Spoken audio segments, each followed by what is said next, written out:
Sister குஷி குஷியா இருக்கிறீங்களா?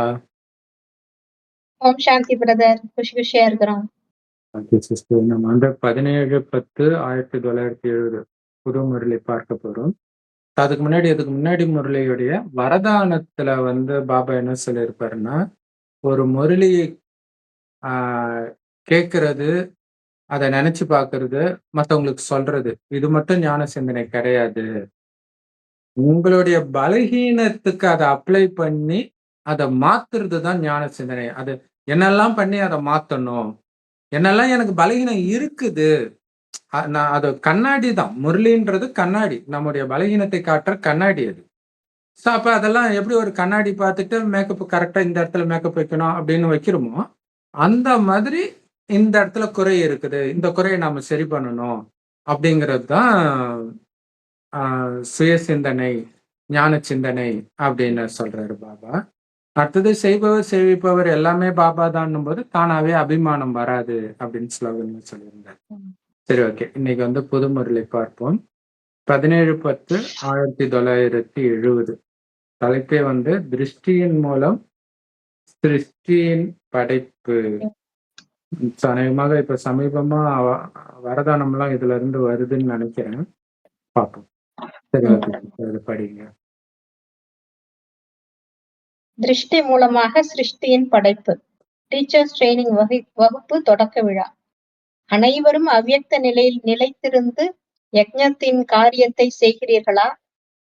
எப்படி தந்தை அவ்யக்தமாக இருந்தும் வியக்தத்தில் பிரவேசமாகி காரியம் செய்கிறாரோ அதே போல் தந்தைக்கு சமமானவராக ஆகிவிட்டீர்களா? தந்தைக்கு சமமானவராக ஆனீர்கள் என்றால்தான் மற்றவர்களையும் தந்தைக்கு சமமானவர்களாக ஆக்க முடியும். திருஷ்டி, பார்வை தந்தைக்கு சமமானதாக ஆகிவிட்டதா என்று உங்களை நீங்களே கேளுங்கள்.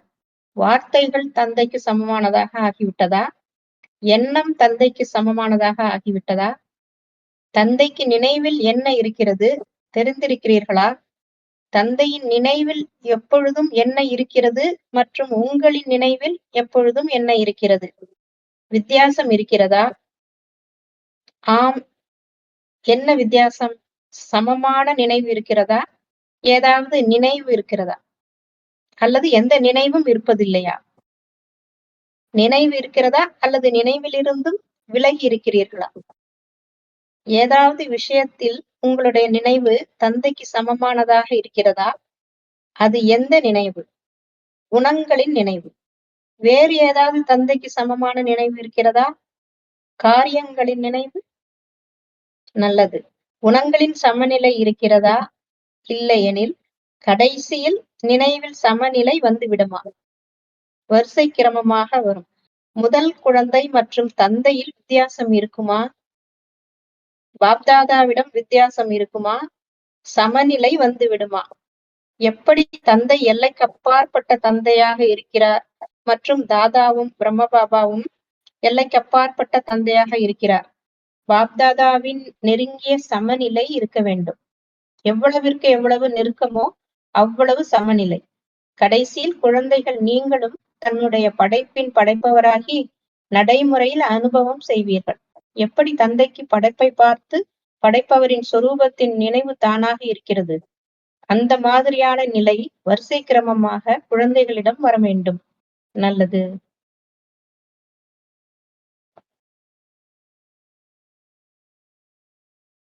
திருஷ்டியின் மூலம் சிருஷ்டியின் படைப்பு. தலைப்பே பயங்கரமாக இருக்குது. இது சமீபமா வரதானத்துல வந்துச்சு.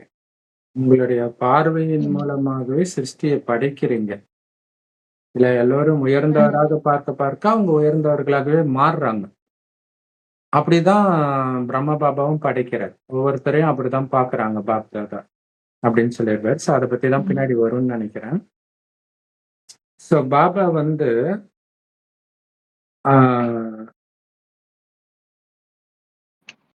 ஒரு தாதி உடம்புல பிரவேசம் ஆகுறாங்க, ஸ்தூல உடம்புல பிரவேசம் ஆகுறாங்க.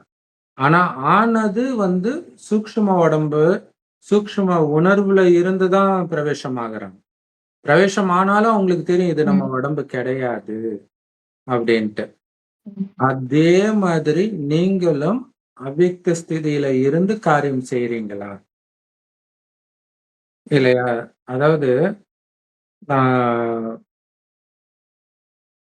ஒரு முஸ்லிம் ஃப்ரெண்டு சொல்றான். மலக்குகள்ன்னு சொல்லுவாங்க. நம்ம ஃபரிஸ்தான்றத அவங்க மலக்குகள்ன்னுவாங்க. ம். மலக்குகளுடைய குணாதிசயம் என்னன்னா, அதுக்குன்னு தனியா எதுவும் கிடையாது. கடவுள் என்ன கட்டளையிடுறாரோ, அத ம். கண்ண மூடிட்டு பண்றது தான் அது. தானா சிந்திக்காது அது அப்படின்றாங்க. ம். ஸோ அதுதான் அவ்யக்த ம். ஃபரிஸ்தா நிலை. ம். ஆ ஸோ அப்ப தனக்குன்னு எப்ப சிந்திப்போம்? தனக்குன்னு ஒரு குடும்பமோ, ஏதோ ஒண்ணு இங்க இருந்தா தான் தனக்குன்னு சிந்திப்போம். இல்லாட்டினா, ம். பாபா எப்படி சிந்திப்பாரோ அப்படிதான் சிந்திப்போம். அப்ப அவரு ம். கூடவே இருந்தால், அப்பதான் அது மாரி சிந்தனை வரும். அப்ப அவங்க மலக்குகள் ம். மேல இருந்து வருதுன்னு நெனச்சுட்டு இருக்கிறாங்க. ஏஞ்சல் மேல இருந்து வருதுன்னு ம். நெனச்சுட்டு இருக்கிறாங்க. ஆனா கரெக்ட். கீழ இருந்து தான் நம்ம போறோம். அப்ப கீழ இருந்து ம். போறோம்னா, கீழ இருக்கிற எல்லாத்தையும் மறந்து போறோம். மறந்து போறேன். மறந்து ம். போயிட்டு, அங்கருந்து வந்தோன்ற நெனைப்பிலேயே இருக்கிறது. அதுக்கு தான் பாபா உங்களுடைய வசிப்பிடம் பரந்தாமோ, வசிப்பிடம் பரந்தாமன்னு திரும்ப ம். திரும்ப சொல்றேன். அது இப்ப இறந்த அவ்வியக்த பாப்தாதா அப்படிதான் இருக்கு. நம்ம இங்க ம். போயிட்டு அவ்வியக்த பாப்தாதா மாதிரியே வரணும். அவரோட மனநிலையிலேயே வரணும். ஆ. அதுதான் அவருக்கு சமமான நிலை. நான் அங்கருந்து தான வரேன். அப்ப எதுக்கு நீங்க மட்டும் ம். கீழ இருந்து மேல வரீங்க? நீங்களும் மேல இருந்து கீழ வரணும், காரியம் செய்யணும், டக்குன்னு போயிடணுன்றாரு. அப்படி காரியம் செய்றீங்களா? அவ்யக்த ஸ்திதியில இருந்து அதாவது இந்த உடலின் காரியத்த செய்றீங்களா? பாபா அப்படித்தானே பண்றாரு. இப்ப பாபாக்கு ம். சமமா நீங்க எப்ப ஆகுறீங்களோ, அப்பதான் உங்களால மத்தவங்களையும் பாபாக்கு சமமா ஆக்க முடியும். அப்படின்னு சொல்றாரு. இது வந்து மனநிலை. அடுத்தது பார்வை ம். கேட்கிறாரு. பாபாவுக்கு சமமா இருக்குதா உங்களுடைய பார்வை? இல்லையா? ம். பாபா வந்து எப்படி பார்ப்பாரு? எல்லாரையும் மிக உயர்ந்த ஆத்மாவாக, விசேஷத்த ம். மட்டுமே பார்ப்பார். இல்லையா? அந்த மாரி தான் நீங்க பார்க்கிறீங்களா? இல்ல குறைகள பார்க்கிறீங்களா? அதன் திருஷ்டி பாபாவுக்கு சமமா ஆகியிருக்கா? அதே மாரி வார்த்தை, சங்கல்பம். பாபாவுடைய ஒவ்வொரு வார்த்தையும் திரு வார்த்தைன்னு சொல்லுவாங்க இல்லையா? மகான் வார்த்தை, மகா வாக்கியமா இருக்கும். சங்கல்பம் இங்க இருக்கிற மாரி சாதாரண மனிதர்களுடைய சங்கல்பம் இருக்காது. எல்லாரை பற்றியும் உயர்ந்த சங்கல்பம். ஏன்னா எல்லாரையும் தேவதையாக்குறதுக்கு தான் அவரு வராரு. ஆக்க முடியலன்னா அவங்க அதிர்ஷ்டம்னு நெனச்சுக்கிறாரே தவிர, அவருடைய சங்கல்பம் வந்து ஆக்கணுன்றது தான். அதுக்கப்புறம் அவருக்கு இந்த ம். ஞானம் தெரியுது. சரி அவங்களுடைய பார்ட் இல்ல போல இருக்குன்னு நெனச்சுக்குவாரே தவிர, அவருடைய எய்ம் வந்து எல்லாரையும் நாராயணன் ஆக்கணும்னு தான். ஆ ம். சுபமான எண்ணம் தான். அப்படிதான் உங்களுடைய எண்ணம் இருக்குதா? பாபாவுக்கு சமமா தான் இருக்குதா? அதே மாரி வார்த்தை. எவ்வளோ ராயலா இருக்குது பாபாவுடைய வார்த்தை. எடுத்த உடனே இனிமையிலும் இனிமையான குழந்தைன்றாரு. பெண் சிங்கங்களேன்றாரு, தங்கங்களேன்றாரு. இல்லையா? எல்லாமே உயர்ந்த வார்த்தை தான் பேசுறாரு. திட்டுனா கூட ராயலா தான் திட்டுறாரு. இல்லையா? ஆ அதனால தான் நமக்கு புடிச்சிருக்குது அவரு திட்டுறது. மனுஷங்க யாராவது திட்டினா இருப்போமா நம்ம? ஏன்னா, இதுவரைக்கும் சென்டர விட்டுட்டு போனவங்க யாருமே, பாபா முரளில இப்படி சொல்லியிருக்காரு. அதனால நான் போறேன்னு யாருமே போனதில்ல. போல. சென்டர்ல இருக்கிறவங்க ஆமா. புடிக்காம தான் போயிருக்கிறாங்க. அப்ப பாருங்க, அப்ப பாபாவுடைய வார்த்தை எப்படி இருக்குது? இல்லையா? அவர் திட்டுறாரு. திட்டுறது கூட நமக்கு இனிமையா தான் இருக்குது. ம். சோ, அதே மாரி நினைவுகள் பாபாவ மாதிரியே நினைக்கிறீங்களா? சோ, எப்பவுமே பாபாவுடைய நினைவு உலக மாற்றத்தை பற்றி தான் இருக்கும். இல்ல ம். வேற எதுவுமே இருக்காது. விஸ்வ கல்யாணக்காரி. உலகத்துக்கு நன்மை செய்யறது மட்டும் தான் அவருடைய எண்ணமா இருக்கும். அதிலிருந்து வித்தியாசமா இருக்கும் அவங்க நினைவு. ஏன்னா, எப்ப பிராமணன் ஆகிட்டீங்களோ, பாபாவுடையது எதுவோ அதுதான் என்னுடையது. எண்ணமா இருக்கட்டும், வார்த்தையா இருக்கட்டும், பார்வையா இருக்கட்டும். அப்ப பாபாவுக்கு சமமான நினைவு இருக்குதா? ஏன்னா, பாபாவுக்கு சமமா நமக்கு கோயில் கட்டுறாங்க. பாபாவுக்கு சமமா நமக்கு பூஜை பண்றாங்க. இன்னும் போனா ஒரு படி மேல போயி, சிவன் கடவுள் கிடையாது, கிருஷ்ணர் தான் கடவுள்னு அடிச்சு சொல்றாங்க. அப்ப அவர விட ஒரு ம். படி மேலயே வச்சிருக்கிறாங்க. ஆ அப்ப அவருக்கு சமமா இருக்கணும்ல நினைவு. அல்லது வேற ஏதாவது நினைவு இருக்குதா? பாபாவுக்கு சமமா ம். இருக்க வேண்டிய நினைவுக்கு பதில் வேற ஏதாவது நினைவு இருக்குதா? வேற ஏதாவது. ம். இல்ல அந்த எல்லைக்குட்பட்ட நினைவெல்லாம் கடந்து தான் இருக்கிறீங்களா? ஏதாவது ஒரு விஷயத்திலயாவது பாபாவுக்கு சமமா இருக்குதா உங்க நினைவுன்னு கேட்கிறேன். ஃபர்ஸ்ட்டு எல்லாத்துலயும் பாபாவுக்கு சமமா இருக்கான்னாங்க. இல்லாட்டினா குறைஞ்சபட்சம் ஏதாவது ஒரு விஷயத்திலயாவது பாபாவுக்கு சமமா இருக்கிறீங்களா? இல்ல கடைசி வரை கடைசியில வந்துடும் சமநிலைன்னு வெயிட் பண்ணிட்டு இருக்கிறீங்களா?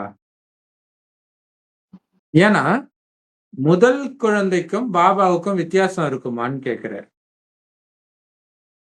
ம். முதல் குழந்தை பிரம்ம பாபா தான். இல்லையா? ஆமா. அவருக்கும் சிவபாபாவுக்கும் வித்தியாசம் இருக்குமா? வித்தியாசமே இருக்காதுன்றேன். அதனால தான் ம். சிவன்னா, ஹரியா, ஹரனான்னு அந்த போட்டி வந்ததுக்கு காரணமே அதுதான். குணம் அப்படியே ஆமா. ஒரே மாதிரி அதான் மாறிடுச்சு. ஈக்குவல். ம். அப்ப பாப் தாதா கிட்ட வித்தியாசம் இருக்குமா? இல்லாதனால தான் சேர்த்தே சொல்றோம் பாப் தாதான்ட்டு. இப்ப சமநிலை இருக்குதுல்ல அவங்களுக்குள்ள. ஏன்னா சிவபாபா எப்படி எல்லையற்ற தந்தையோ, அதே மாரி தாதாவும் எல்லையற்ற தந்தை தான். அப்ப அந்த மாதிரி சமநிலை ஏற்படணும். இல்லையா? பாபாவுக்கு நெருக்கத்துல ம். வர வர சமநிலைக்கு நெருக்கத்துல போறீங்கன்னு அர்த்தம். அதான் சொல்றாரு. எந்த அளவுக்கு நெருங்கி வரீங்களோ, அந்த அளவுக்கு சமநிலை. கடைசியில எப்படி சிவபாபா படைப்பாளரா இருக்கிற அனுபவம் ஆகுமோ அவருக்கு, அது மாரி உங்களுக்கே அனுபவம் ஆகுமாம். நாம தான் படைப்பவர். இந்த படைப்புகளின் ம். படைப்பாளர் நாம. அப்படின்ற அனுபவம் இருக்குன்றேன். அதனால தானே சக்தி குடுக்குறோம். இப்ப அத நாம நம்பல. அதனால தான் குடுக்க மாட்றோம். அப்படி நம்புனா ம். நமக்கு இவங்க புடிச்சவங்க, இவங்க புடிக்காதவங்கன்னே வராது. ஏன்னா பாபாவுக்கு அப்படி வர்றது கிடையாது எல்லாருக்கும். எப்பவுமே. ம். ம். ஆமா. கடைசியில குழந்தைங்களும் பாபாவ மாரியே படைப்புகளின் படைப்பாளர் ஆகிடுவாங்க. அப்ப படைப்ப கண்டு பயப்பட மாட்டாங்க. படைப்பின் வசமாக மாட்டாங்க. இல்ல படைப்பவர் படைப்புல இருந்து விலகி இருப்பார். ஆனா படைப்பு தன் கண்ட்ரோல்ல வச்சிருப்பார். அந்த மாதிரி. ம். சோ எப்படி நினைவு இருந்தும் நினைவில் இருந்து விலகி இருக்கீங்களான்னு கேட்கிறாரு. சப்போஸ் ம். நினைவு ஏதாவது வேற நினைவு வந்தாலும், அந்த நினைவிலிருந்து விலகி இருக்கிறீர்களா? அப்படின்னும் ம். கேட்கிறாரு பாரு. கரெக்ட். ஆமா. மற்ற நினைவுல இருக்கிறீங்களா? அல்லது அதுல இருந்தும் விலகி இருக்கிறீங்களா? கடந்த நிலையில இருக்கிறீங்களா? அப்படின்னு கேட்கிறாரு. ஆம். சோ தந்தைக்கு படைப்புகள பார்த்து, தானாவே நான் படைப்பவர்ன்ற அந்த சொரூபத்தின் நினைவு வந்துடுது. இல்ல இது என்னோட குழந்தை அப்படின்ட்டு. அதே நிலை குழந்தைங்க கிட்டயும் வரிசை கிரமத்துல கண்டிப்பா வரும்ன்றாரு. இல்ல என்னோட ம். குழந்தைன்ற அந்த உணர்வு வரும்ன்றாரு. இதெல்லாம் பாபாவுக்கு அந்த ம். நெருக்கத்துல போக, போக இது எல்லாமே நடக்கும்ன்றாரு.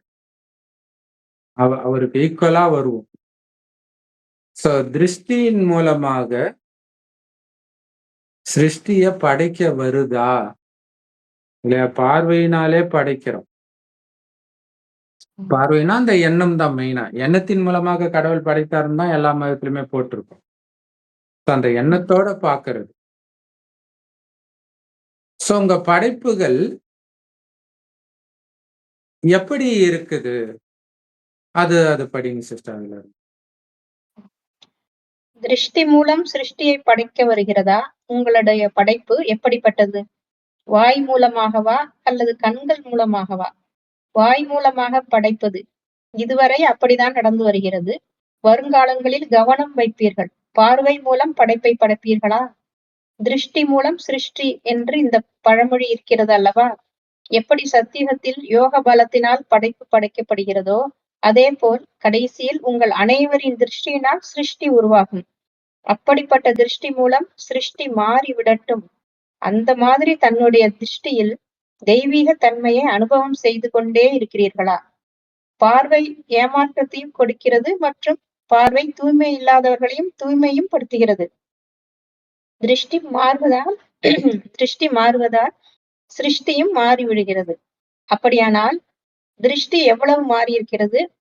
திருஷ்டியில் என்ன மாற வேண்டும் என்று தெரியுமா? ஆன்மீக திருஷ்டியாக ஆக்க வேண்டும். ஆன்மீக திருஷ்டி மற்றும் தெய்வீக திருஷ்டி மற்றும் மேலும் அலௌகீக திருஷ்டி உருவாயிருக்கிறதா?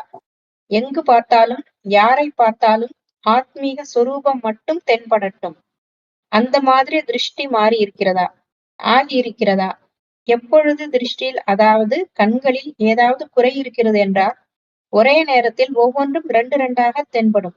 அப்படி திருஷ்டி முழுமையாக மாறவில்லை என்றால் இங்கும் 2 பொருட்கள் தென்படும். உடல் மற்றும் ஆத்மா. சில நேரம் அதுவும், சில நேரம் இதுவும் தென்படும். அப்படி இருக்கும் இல்லையா? சில நேரம் உடலை பார்க்கிறீர்கள், சில நேரம் ஆத்மாவை பார்க்கிறீர்கள். எப்பொழுது கண்கள் முற்றிலும் சரியாகிவிட்டது என்றால் எந்த பொருள் எப்படி இருக்கிறதோ அப்படியே சரியான ரூபத்தில் தென்படும். அந்த மாதிரி இந்த திருஷ்டியும் எப்பொழுது மாறி விடுகிறதோ, யதார்த்த ரூபம் என்னவாக இருக்கிறதோ அது தெரியும். சரி, யதார்த்த ரூபம் என்ன? ஆத்மாவா அல்லது உடலா? அப்படி எது யதார்த்த ரூபமோ அது மட்டும் தென்படட்டும். அப்பொழுது புரிந்து கொள்ளுங்கள் திருஷ்டி சரியாக இருக்கிறது என்று. திருஷ்டியின் மேல் மிகுந்த கவனம் கொடுக்க வேண்டும். திருஷ்டி மாறிவிட்டது என்றால் ஒரு பொழுதும் ஏமாற்றம் கொடுக்காது. சூப்பர் சூப்பர், செமையா இருக்குது. திருஷ்டி மூலமாக சிருஷ்டிய படைக்கிறத பத்தி பாபா சொல்றாரு. உங்களுடைய படைப்புகள் எப்படி இருக்குது? ஸோ அது ஏதோ டிரான்ஸ்லேஷன் மிஸ்டேக்னு நினைக்கிறேன். ஏன்னா நீங்க படிக்கும்போது வாய் வழியா படைப்பா அல்லது பார்வை மூலமாக படைப்பான்னு படிச்சீங்க இல்லையா? இதுல வந்து விகாரத்தின் படைப்பா பார்வையின் படைப்பான்ட்டு இருக்குது. ஸோ எது ரைட்டுன்னு தெரியல.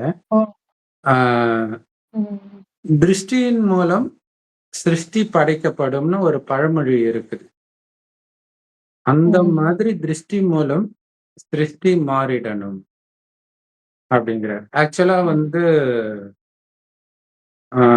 இப்ப வந்து ஞானத்தை அது வாய் கொடுத்து மூலமா ஞானத்தை கொடுக்கிறது தானே பிரதர், வாய் மூலமா படைக்கிறது. திருஷ்டி மூலமானா கடைசி நேரத்துல வாய் மூலம் சொல்றதெல்லாம் அவங்களுக்கு புரியாது, கேட்கிற நிலைமையில இருக்க மாட்டாங்க. அப்ப நம்ம திருஷ்டி மூலமாவே, பார்வை மூலமாவே. கரெக்ட், அதுதான் கரெக்டா இருக்கு. சோ அந்த மாதிரி திருஷ்டி இருக்கணும், சிருஷ்டியை மாத்துற அளவுக்குன்ற.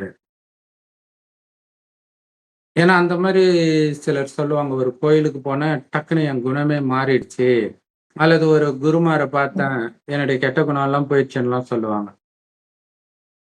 அந்த மாதிரி திருஷ்டியில தெய்வீகத்தின் அனுபவம் செய்றீங்களான்னு கேட்கிறேன் இல்லையா? அந்த தெய்வீகத்தன்மை உங்க பார்வையில இருக்கிறது உங்களுக்கு முதல்ல அனுபவம் ஆகணும்.